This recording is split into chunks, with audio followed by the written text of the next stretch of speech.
பெஹல்காம் தீவிரவாத தாக்குதலை தொடர்ந்து பாதுகாப்பை கருத்தில் கொண்டு ஜம்மு காஷ்மீரில் உள்ள 48 சுற்றுலா தலங்கள் மூடப்பட்டுள்ளன.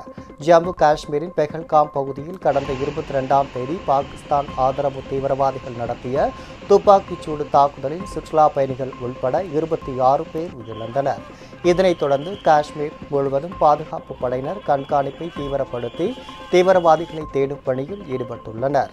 இந்தியா முழுவதும் மிகப்பெரிய அதிர்ச்சியை ஏற்படுத்தியுள்ள அந்த தாக்குதலை தொடர்ந்து ஜம்மு காஷ்மீருக்கு செல்லும் சுற்றுலா பயணிகளின் எண்ணிக்கை பெருமளவு குறைந்துள்ளது.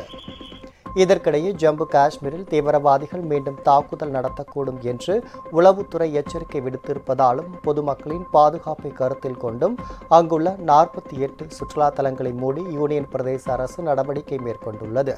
காஷ்மீரில் உள்ள 87 சுற்றுலா தலங்களில் 48 சுற்றுலா தலங்கள் தற்காலிகமாக மூடப்பட்டுள்ளன. தூத் பத்ரி, சிந்தன் டாப் உள்ளிட்ட பகுதிகள் நிரந்தரமாக மூடப்பட்டன. எஞ்சிய சுற்றுலா தலங்களுக்கு உரிய பாதுகாப்பு ஏற்பாடுகள் செய்யப்பட்டுள்ளதாக ஜம்மு காஷ்மீர் அரசு தெரிவித்துள்ளது.